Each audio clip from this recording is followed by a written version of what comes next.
Hello and a very warm welcome to our YouTube channel. I'm Maria and I am the owner and founder of the New Mummy Company here in Oakville, Ontario.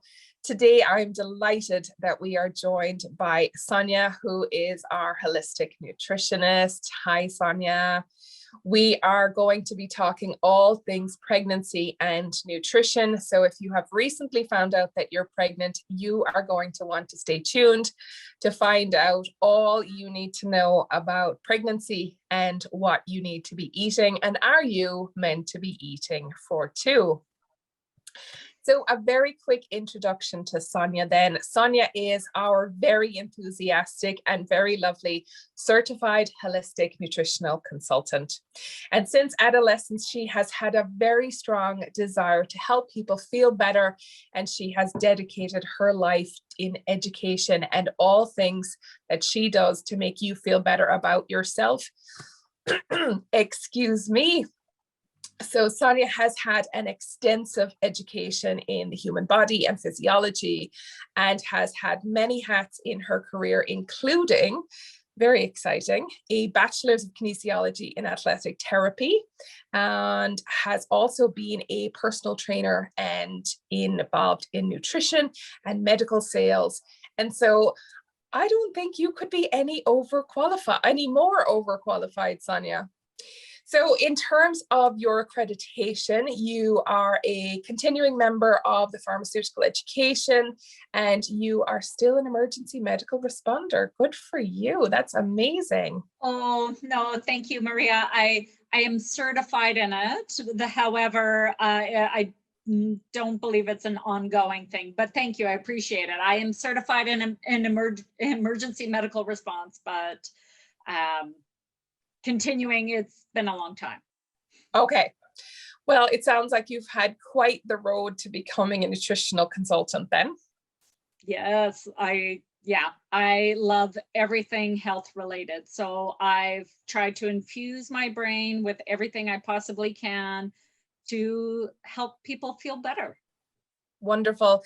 And of course, you're able to walk the walk as well as talk the talk because you are as well a mom. So you've been through all of this. And you know exactly what all of the moms and dads who are going through this at the moment in terms of what should we be eating and what should we not be eating. Absolutely. Okay, so let's get started. Let's dive in. My first question that I have been dying to ask you is cravings. Are they real? Are they legitimate? Do you really get cravings for food? And is it an indication that you're deficient in something? Because somehow I can't help but feel that if you have a craving for ice cream, that you're not deficient in ice cream. So what is really going on when it comes to cravings? Well, I'd personally love to think that I am deficient in ice cream as a whole food group. But that's a great question, and I'm glad you asked it, Maria. It actually can be a little bit of both. First off, I think your first question was, are they real? They are real, just like feelings are real at any given moment in time. So are cravings. Are they as a result of the hormone changes in early pregnancy or throughout pregnancy, or are they a result of nutritional deficiencies? And it's actually a little bit of both. Your body gives you signals to let you know that it's trying to achieve a state of balance and homeostasis. For example, ice cream. If you are immensely craving ice cream or cheese, it could be your body telling you that you need more calcium. As these products are good sources of it. A common craving in the last month, as we know everybody's cravings might be a little bit different, but a common across the board craving in the last month or trimester of pregnancy is for fruit. It's because during this time, your body requires a significant amount of vitamin C for the further development of cell development of growth for your baby. And so if your body is telling you that you need 5 oranges today, go for it. I mean, Okay. of course, with the caveat that if gestational diabetes is of concern, of course, everything that we talk about today, may be something you need to discuss with your practitioner, your medical practitioner. But what we do know across the board is that vitamin C is one of the most common cravings at the, last trimester or last month. Now, let's say you're craving juicy burgers or steaks or something. And of course, we know that everyone's diet intakes are different, whether it's based on preference or culture or religious values. If you're craving burgers and steaks, it might mean that your body needs a little more iron, which is another common deficiency. So to answer your question as a whole, it takes some practice to learn what your body quite needs, but the best thing to do is to observe if your cravings are beyond a day. If you think you're craving, if you are craving ice cream, try a piece of cheese, try a glass of milk, if that's appropriate for your dietary wishes. And if it doesn't subside, then after even a week of trying these little things, then maybe it's hormonal and some things that we can't change at this time. But there's a lot of variables at play there. But what my goal is to tell you is listen to your body and listen to what's consistent. Okay. Okay. And if you need ice cream, eat the ice cream. That's exactly it. Okay. Because what baby wants, baby gets, right? Absolutely. And what mama wants, mama gets too. That's right. Okay. So I guess then the next question I should ask is, what can I eat in pregnancy? What can't I eat in pregnancy? I know those are two questions, but there's so much on the internet, which, again, we always say the same thing.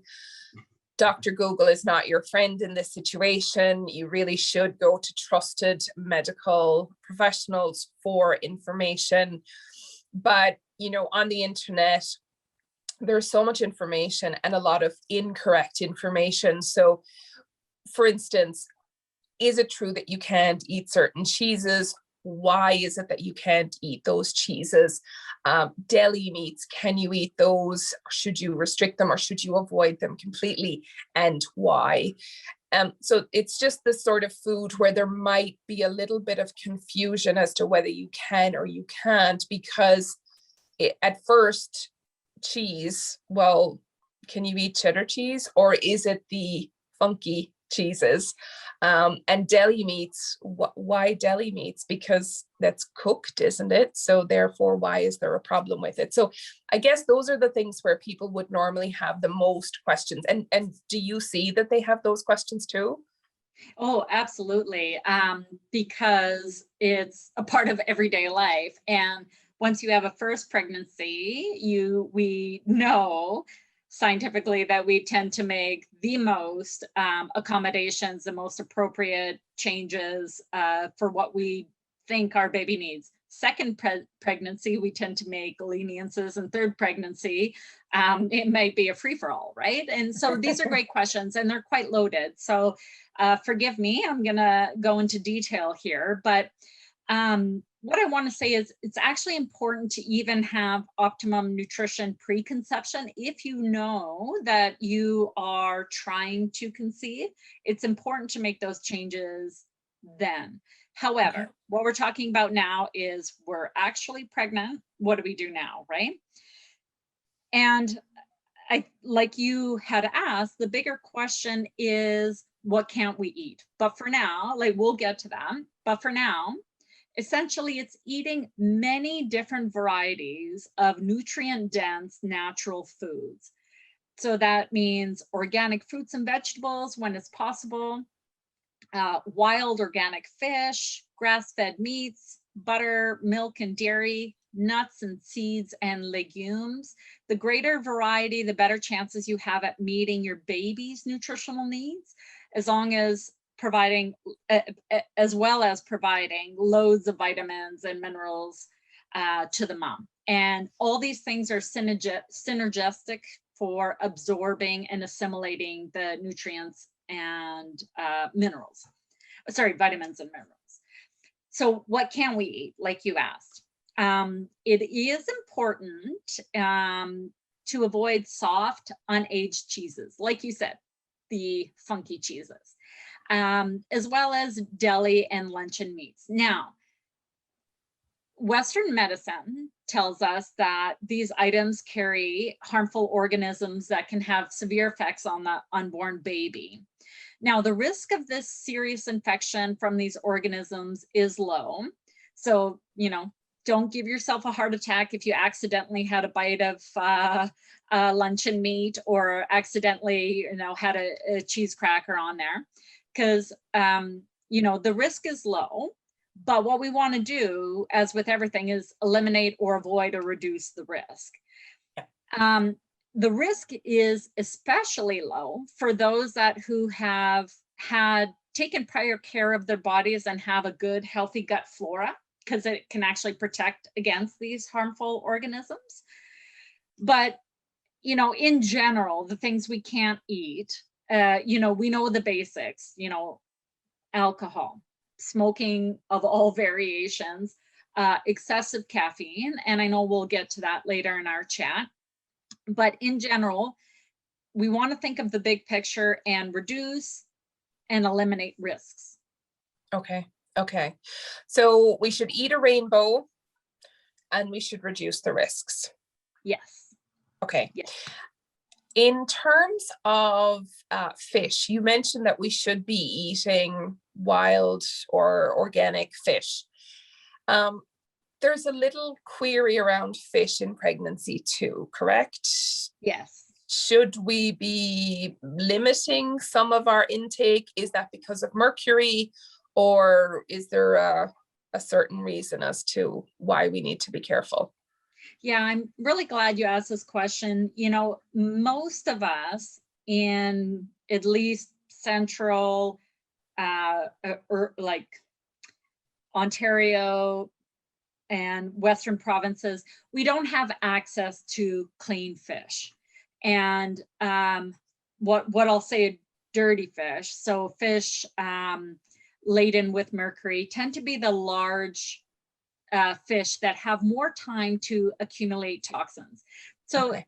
Think of it even in, human form, is that someone who is 50 might have been exposed to smoking at some point, whether primary or secondary smoke, pollution in their environment,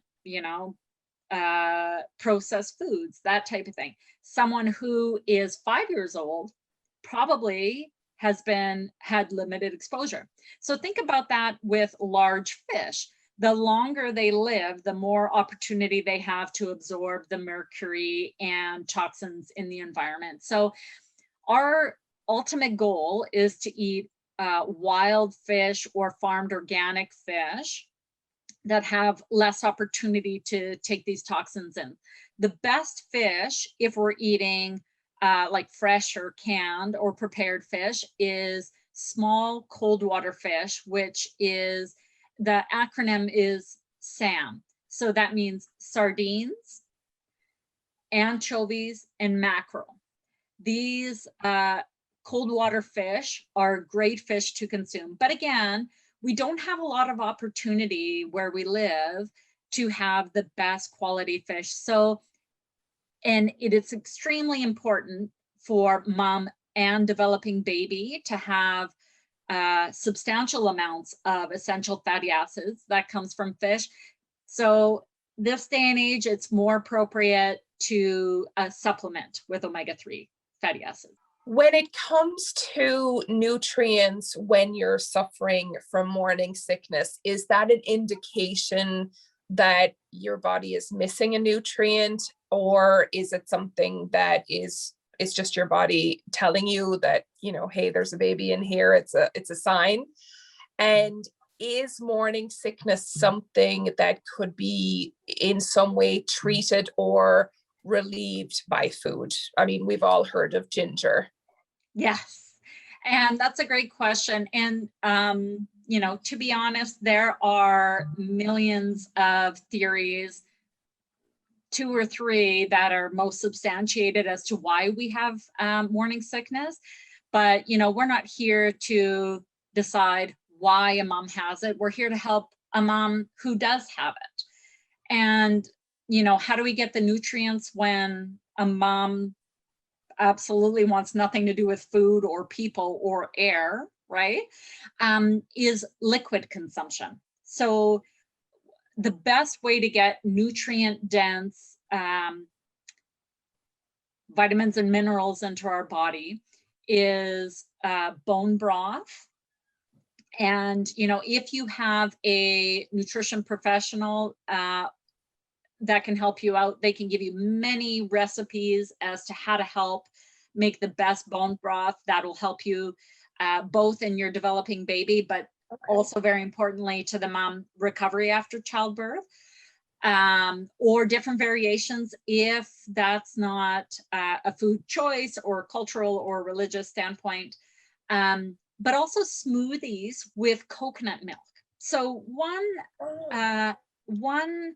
aspect to morning sickness has been thought to be a deficiency in magnesium. Now, again, it's a very broad topic, but I'm trying to help out with the quick and easy ones. And if you have a smoothie with coconut milk, and I'm talking about the coconut cream, so to speak, that's in the can, it is rich in magnesium, and magnesium is thought to be deficient in those suffering with morning sickness. Magnesium, I know this is not a nutritional recommendation, but in addition to the smoothies and bone broth and sipping throughout the day, getting these nutrient dense foods in your system, magnesium salt baths are also recommended for those with morning sickness. Now, like you said, ginger, right? So ginger tea, ginger capsules, using ginger, it's tried and true, and it's old school and new school. Even, you know, manufacturing companies have made gummies and candies and anything, because, you know, it works depending on the situation of what's causing your morning sickness, but no harm in trying, and absolute benefit if you do. We can try to avoid fatty foods for some cases, because it has to do with bile and the ability to break down fatty foods. But that being said, it's more preferred because fatty foods are very important for developing baby. The cholesterol, the fatty acids that might be involved in depending on what you're eating. But what can help break down those fatty foods is fermented foods. So sauerkraut, kimchi, even pickles, if you're craving it, because they actually help with the breakdown and absorption of fatty foods and the nutrients of anything else in that meal. Okay, wonderful. Wow, that was a lot of information. Thank you. When it comes to a prenatal vitamin, I know we said we weren't going to touch on supplements, but I think a prenatal vitamin is one thing that it is relevant to cover here. If you weren't planning to get pregnant, or you were planning to get pregnant and it's taken a while to get pregnant, so all of a sudden it's suddenly you kind of get a surprise, and all of a sudden you find out you're pregnant. If you haven't taken the prenatal vitamin in the first couple of weeks until you find out that you're pregnant, and, you know, let's face it, that's quite a lot of people. Yeah. Is it ever too late to start your prenatal vitamin? When should you start? Like, is there any sort of hints and tips around the prenatal vitamin that you can give people? Yeah, no, it's never too late to start. Start as soon as you know. if you know beforehand, I know we're not touching on that, but if you know beforehand, you can even take a prenatal vitamin before you conceive, if that's a part of your planning. If it's not, it's never too late.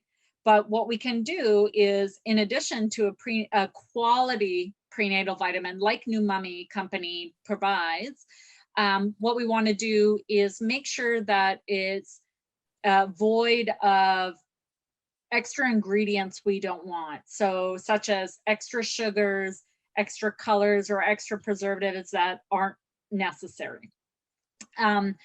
But, you know, are supplements necessary during pregnancy?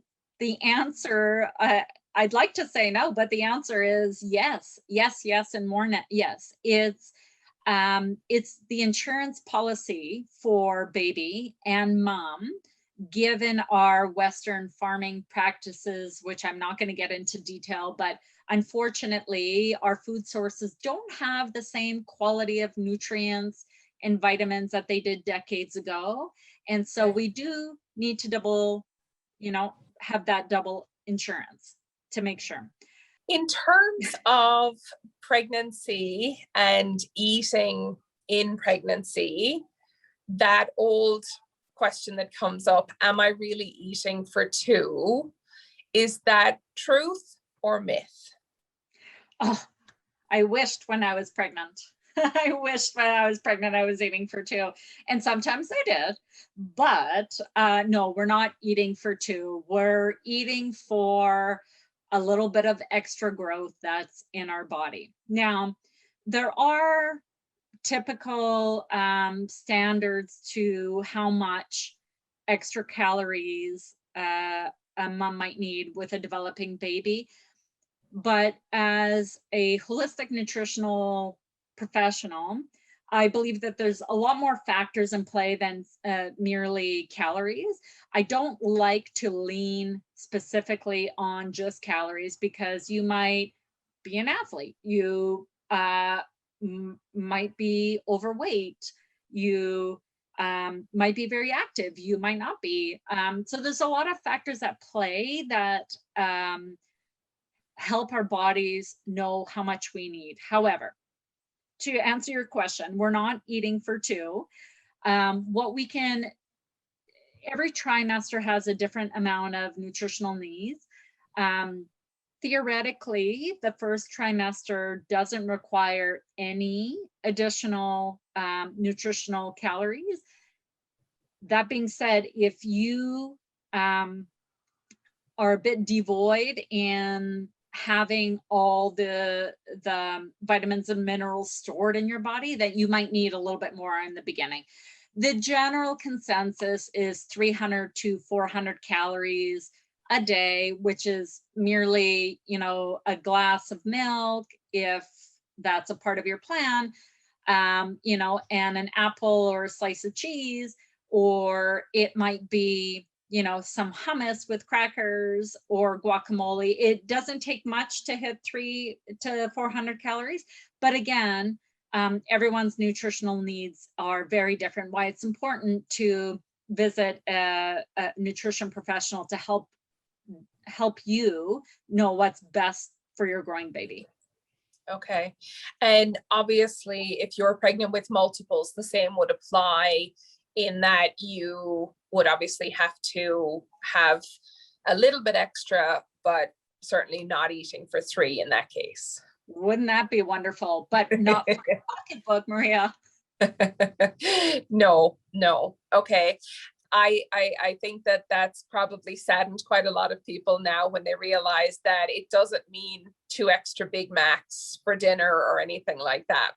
That's right. Yeah. But if baby wants a little piece of chocolate, baby can have a little piece of chocolate.